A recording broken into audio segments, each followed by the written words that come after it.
नमस्कार साथियों, स्वागत है आप सभी का। तो आज की क्लास में हिंदी व्याकरण के कुछ और महत्वपूर्ण प्रश्नों के बारे में पढ़ेंगे जो आपसे आने वाली परीक्षाओं में पूछे जा सकते हैं। तो आज की क्लास काफ़ी महत्वपूर्ण होने वाली है, तो आप सभी वीडियो को ध्यान से जरूर देखिएगा। और जो भी विद्यार्थी पहली बार क्लास ले रहे हैं, चैनल को सब्सक्राइब जरूर कर लें, क्योंकि इसी तरह के महत्वपूर्ण प्रश्न चैनल पर डेली कराए जा रहे हैं। तो आप अपनी तैयारी के लिए चैनल से जुड़ सकते हैं। तो चलिए ज़्यादा समय न लेते हुए वीडियो को शुरू करते हैं और देखते हैं आज का पहला प्रश्न। तो देखिए, पहला प्रश्न है, अंतः स्थः और ऊष्म वर्णों की संख्या है। ऑप्शन ए 9, बी 6 या ऑप्शन सी 8 या ऑप्शन डी 4। तो यहाँ पर राइट आंसर क्या होगा कि अंतः स्थः और ऊष्म वर्णों की संख्या कितनी होती है। तो देखिए, मैं आपको बता दूं कि अंतः स्थः वर्ण कितने होते हैं। तो अंतः स्थः वर्णों की संख्या होती है 4 और ऊष्म वर्णों की संख्या भी होती है 4। याद रखिएगा। तो अंतः स्थः और ऊष्म वर्णों की कुल संख्या हो जाएगी 8। तो यहाँ पर ऑप्शन सी राइट आंसर हो जाएगा। याद रखिएगा, ऑप्शन सी राइट आंसर होगा। नेक्स्ट क्वेश्चन है, तत्सम तद्भव का कौन सा युग्म गलत है। ऑप्शन दिए गए हैं। तो देखिए, चक्र तत्सम शब्द है और चक्र का तद्भव होता है चक्का, यानी ऑप्शन ए तो सही है। ऑप्शन सी चैत्र और चैत, तो ये भी यहाँ पर युग्म जो दिया गया है ये भी सही है कि चैत्र तत्सम शब्द है और चैत तद्भव। छत्र का छत यानी छत्र तत्सम शब्द है और छत यहाँ पर तद्भव शब्द होगा। तो यहाँ पर राइट आंसर जो हो जाएगा, जो युग्म यहाँ पर गलत दिया गया है, ऑप्शन बी पत्र का पर्ण नहीं होगा। पत्र का पत्र तत्सम शब्द है और पत्र का जो तद्भव शब्द होगा वह होगा पत्ता, ना कि पर्ण। याद रखिए। नेक्स्ट क्वेश्चन है, उस विकल्प का चयन कीजिए जिसमें सभी वर्ण स्पर्शी व्यंजन हैं। ठीक है, तो सबसे पहले आपको पता होना चाहिए कि स्पर्शी व्यंजन क्या होता है। तो स्पर्शी व्यंजन क्या होते हैं कि जिन व्यंजनों के उच्चारण में जीव का कोई ना कोई भाग मुंह के किसी न किसी भाग को स्पर्श करे, वो स्पर्शी व्यंजन कहलाते हैं। और अगर आपसे परीक्षा में पूछा जाए कि स्पर्शी व्यंजनों की संख्या कितनी होती है, तो याद रखिएगा 25 वर्ण स्पर्शी वर्ण कहलाते हैं, स्पर्शी व्यंजन कहलाते हैं। और इनको 5 वर्गों में विभाजित किया गया है। आपको पता होगा, क वर्ग, च वर्ग, त वर्ग। तो इस तरह से 5 वर्गों में इनको विभाजित किया गया है और प्रत्येक वर्ग में 5 वर्ण होते हैं स्पर्शी। तो इसलिए इनकी कुल संख्या हो जाएगी 25। तो यहाँ पर विकल्प कौन सा सही होगा। तो यहाँ पर सही हो जाएगा विकल्प सी। देखिए, सी यहाँ पर सही होगा। यह ऑप्शन सही है क्योंकि ये सभी वर्ण स्पर्शी वर्ण हैं। यहाँ पर आप देख सकते हैं कि वह है। देखिए, पहले विकल्प में ब दिया गया है, दूसरे में स, और ऑप्शन डी में आप देख सकते हैं ल दिया गया है। तो इस कारण ऑप्शन सी सही है कि सभी वर्ण जो है वर्ग के हैं, स्पर्शी वर्ग के हैं। तो यहाँ पर ऑप्शन सी यहाँ पर राइट आंसर हो जाएगा। नेक्स्ट क्वेश्चन है, कंठ तालव्य स्वर कौन सा है। ऑप्शंस दिए गए हैं। तो राइट आंसर क्या होगा कि कंठ तालव्य स्वर इनमें से कौन सा है। तो याद रखिएगा, कंठ और तालव्य यानी कंठ और तालु दोनों के मेल से, कंठ और तालु दोनों के मेल से उच्चारित होने वाला वर्ण कंठ तालव्य कहलाता है।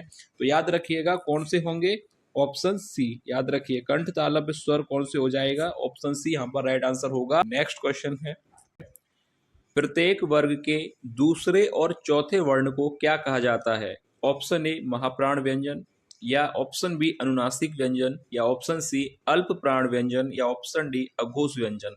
तो राइट आंसर क्या होना चाहिए कि प्रत्येक वर्ग का दूसरा और चौथा वर्ण क्या कहलाता है। और ये प्रश्न पूछा जाता है, ध्यान से देखिएगा, कि प्रत्येक वर्ग का दूसरा और चौथा वर्ण क्या कहलाता है, महाप्राण वर्ण। याद रखिए, ऑप्शन यहाँ पर सही हो जाएगा, पहला ही विकल्प यहाँ पर सही होगा, महाप्राण व्यंजन कहलाता है। पहला ही विकल्प यहाँ पर सही हो जाएगा। याद रखिएगा, दूसरा और चौथा वर्ण क्या कहलाएगा, महाप्राण व्यंजन। नेक्स्ट क्वेश्चन है, च वर्ग की ध्वनियों का उच्चारण स्थान है। ऑप्शन ए दंत, बी तालव्य, सी मूर्धन्य, या ऑप्शन डी कंठ है। तो च वर्ग की ध्वनियों का उच्चारण स्थान क्या होगा। तो च वर्ग के जो वर्ण हैं, च वर्ग के जो वर्ण हैं, जो व्यंजन हैं, इनकी ध्वनियों का उच्चारण स्थान होता है तालव्य, यानी ऑप्शन बी राइट आंसर होगा। च वर्ग की ध्वनियों का उच्चारण स्थान होगा तालु से, यानी ये तालव्य वर्ण है, तालव्य व्यंजन है। याद रखिएगा। नेक्स्ट क्वेश्चन है, निम्न में से पश्च स्वर है। ऑप्शंस दिए गए हैं, तो आपको बताना है कि इनमें से पश्च स्वर कौन सा होगा। तो देखिए, पश्च स्वर क्या होता है कि जिन स्वरों के उच्चारण में जीवा का पिछला भाग उठता है, पश्च स्वर कहलाते हैं। आपको पता होगा कौन कौन से वर्ण पश्च स्वर होते हैं, ये आपको याद रखना है। कौन कौन से होते हैं मैं आपको बता दूं। पश्च स्वर आता है कि आ, उ, ये सभी वर्ण आपको याद रखने हैं। ये सभी वर्ण पश्च स्वर कहलाते हैं। आपसे परीक्षा में पूछा जाए तो आप सही करके आइएगा। देखिए, आपको याद रखना है कि ये सभी स्वर जो है पश्च स्वर कहलाते हैं, जिनमें जीवा का पिछला भाग उठता है। जिन स्वरों के उच्चारण में जीवा का पिछला भाग उठता है वो स्वर पश्च स्वर कहलाते हैं। तो इनके अनुसार विकल्प बी यहाँ पर सही हो जाएगा। पश्च स्वर यहाँ पर राइट आंसर होगा ऑप्शन बी। नेक्स्ट क्वेश्चन है, तालव्य वर्णों की कुल संख्या है। ऑप्शन ए 5, बी 9, सी 11 या ऑप्शन डी 7। तो राइट आंसर क्या होगा कि तालव्य वर्णों की कुल संख्या कितनी होगी, और ऐसी प्रश्न परीक्षा में पूछे जाते हैं। तो राइट आंसर याद रखिएगा, तालव्य वर्णों की कुल संख्या हो जाएगी 9। ठीक है। और तालव्य वर्ण क्या होते हैं कि जिन वर्णों के उच्चारण में जीव का अग्रभाग तालु को स्पर्श करे तो तालव्य वर्ण कहलाते हैं। और 9 वर्ण होते हैं, कौन कौन से होते हैं याद रखिएगा, मैं यहाँ पर लिख दूं। च वर्ग के सभी वर्ण तालव्य वर्ण कहलाते हैं, जिससे आपको क्लियर रहेगा। तो याद रखिएगा ये सभी वर्ण च वर्ग के ये 5 वर्ण तालव्य वर्ण कहलाएंगे। इसके अतिरिक्त ई और य और स्व, तो याद रखिएगा ये 9 वर्ण होते हैं तालव्य वर्ण। ठीक है, क्लियर कर लीजिए, इनको याद कर लीजिए, ऐसा प्रश्न परीक्षा में पूछा जा सकता है। इंपोर्टेंट प्रश्न की श्रेणी में प्रश्न है। ठीक है, नेक्स्ट क्वेश्चन देखते हैं। जिन वर्णों का उच्चारण नाक और मुख से होता है उन्हें क्या कहा जाता है। ऑप्शन ए अनुस्वार, बी अनुनासिक, सी अयोगवाह या ऑप्शन डी अंतःस्थ वर्ण। तो देखिए पहले तो ये प्रश्न काफी महत्वपूर्ण प्रश्न है, इंपोर्टेंट प्रश्न है, परीक्षा के लिए आपसे पूछा जा सकता है। तो जिन वर्णों का उच्चारण नाक और मुख से होता है उन्हें क्या कहा जाता है, अनुनासिक वर्ण। ऑप्शन बी यहाँ पर राइट आंसर हो जाएगा। याद रखिएगा, नाक और मुख से होता है उन्हें क्या कहा जाता है, अनुनासिक वर्ण। अच्छा प्रश्न है, परीक्षा के लिए ध्यान से देख लीजिएगा। नेक्स्ट क्वेश्चन है, तत्सम तद्भव का कौन सा युग्म गलत है। ऑप्शन दिए गए हैं, क्षीर का खीर, दही का दही, दुग्ध का दूध और घृत का घी। तो देखिए यहाँ पर आपको बताना है कि इनमें से कौन सा युग्म जो है गलत दिया गया है। तो देखिए राइट आंसर यहाँ पर हो जाएगा ऑप्शन बी। तत्सम तद्भव का कौन सा युग्म गलत है, ऑप्शन बी। बाकी ए, सी और डी ये तीनों ही युग्म यहाँ पर सही दिए गए हैं। ऑप्शन बी यहाँ पर राइट आंसर हो जाएगा कि यह युग्म गलत। नेक्स्ट क्वेश्चन है, निम्न में से महाप्राण व्यंजन कौन से हैं। और ऐसा प्रश्न परीक्षा में पूछा गया था, इसलिए इसको यहाँ पर वीडियो में लिया गया है। निम्न में से महाप्राण व्यंजन कौन सा है। ऑप्शंस दिए गए हैं, आप पढ़ लीजिएगा। तो पहले तो आपको पता हो कि महाप्राण व्यंजन कौन से होते हैं। तो मैंने भी आपको बताया था, प्रत्येक वर्ग का दूसरा और चौथा वर्ण महाप्राण वर्ण कहलाता है। तो यहाँ पर इसी के अनुसार हम विकल्प का चयन करेंगे। तो देखिए दूसरा और चौथा वर्ण, तो यहाँ पर देखिए क, ये तो वर्ग का पहला है, तो ऑप्शन ए तो यहाँ पर गलत हो जाएगा। अगर बात की जाए ऑप्शन बी की, तो देखिए ख वर्ग का दूसरा होता है और छ भी वर्ग का दूसरा है, और ख दूसरा होता है और थ भी वर्ग का दूसरा वर्ण है। तो यहाँ पर ऑप्शन बी राइट आंसर हो जाएगा, महाप्राण वर्ण हो जाएगा ऑप्शन बी। बाकी सी गलत है, क्योंकि वर्ग का पहला दिया गया है प, तो ये गलत हो जाएगा। य रला स ये भी गलत हो जाएगा। यहाँ पर ऑप्शन बी राइट आंसर होगा। नेक्स्ट क्वेश्चन है, खट्टा दही में किस प्रकार का विशेषण होगा। ऑप्शन ए परिमाणवाचक, बी सार्वनामिक, सी तुलनात्मक या ऑप्शन डी गुणवाचक। तो देखिए खट्टा दही में किस प्रकार का विशेषण होगा, सरल प्रश्न है, ऑप्शन डी गुणवाचक विशेषण। ऑप्शन डी यहाँ पर राइट आंसर हो जाएगा कि खट्टा दही।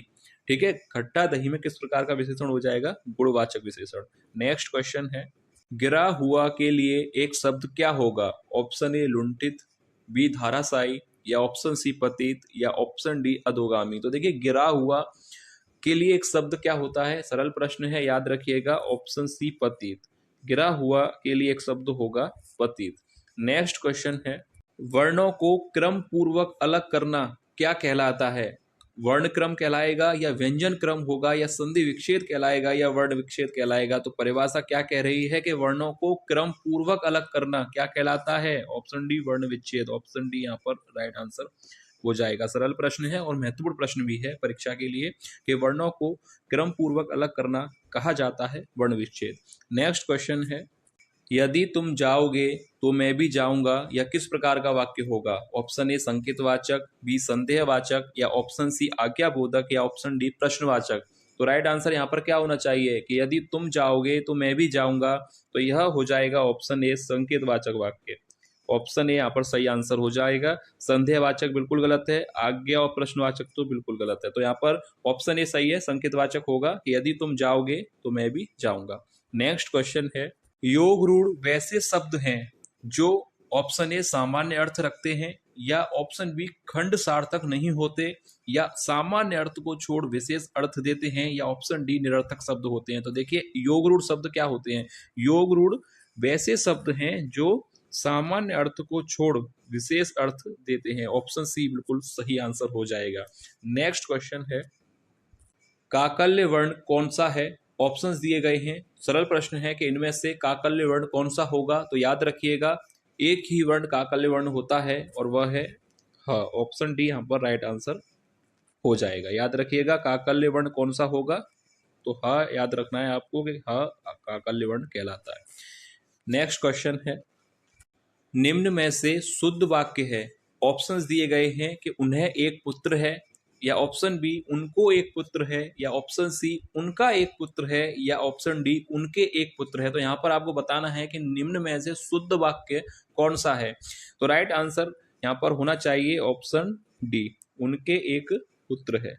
ऑप्शन डी यहाँ पर राइट आंसर हो जाएगा। नेक्स्ट क्वेश्चन है, हे खग मृग हे मधुकर श्रेणी तुम देखी सीता मृगनयनी, इन पंक्तियों में कौन सा रस है? तो देखिए यह इंपोर्टेंट नहीं है, वेरी इंपोर्टेंट पंक्ति है जो परीक्षाओं में पूछी जाती है। तो इसका आंसर आपको अच्छी तरह से आता होगा, और जिनको नहीं आता है वो देख लीजिए, क्योंकि ये आती है पंक्ति परीक्षाओं में कि हे खग मृग हे मधुकर श्रेणी तुम देखी सीता मृगनयनी, इन पंक्तियों में कौन सा रस है? तो ऑप्शन याद रखिएगा, ऑप्शन बी वियोग श्रृंगार। ठीक है, याद रखिएगा, वेरी इंपोर्टेंट प्रश्न है, परीक्षा में छपता है प्रश्न। और इन पंक्तियों में अगर आपसे रस पूछा जाएगा तो ऑप्शन बी यहाँ पर हो जाएगा वियोग श्रृंगार। ठीक है, ऑप्शन बी वियोग श्रृंगार याद रखिएगा। नेक्स्ट क्वेश्चन है, ठीकरा फोड़ना मुहावरे का सही अर्थ है। ऑप्शन ए प्रेम में फंसाना, बी संकट पैदा करना, या ऑप्शन सी दोष लगाना, या ऑप्शन डी सबक सिखाना। तो राइट आंसर क्या होगा? ठीकरा फोड़ना मुहावरे का सही अर्थ हो जाएगा ऑप्शन सी दोष लगाना। याद रखिएगा ठीकरा फोड़ना का अर्थ होगा दोष लगाना। तो यह था वीडियो का लास्ट प्रश्न। उम्मीद है आपको क्लास पसंद आई होगी। जो भी विद्यार्थी पहली बार क्लास ले रहे थे चैनल को सब्सक्राइब जरूर कर लें, क्योंकि ऐसे ही प्रश्न चैनल पर डेली कराए जा रहे हैं, तो आप अपनी तैयारी के लिए चैनल से जुड़ सकते हैं। तो चलिए मिलेंगे नेक्स्ट क्लास में ऐसे ही और महत्वपूर्ण प्रश्नों के साथ। तब तक के लिए धन्यवाद।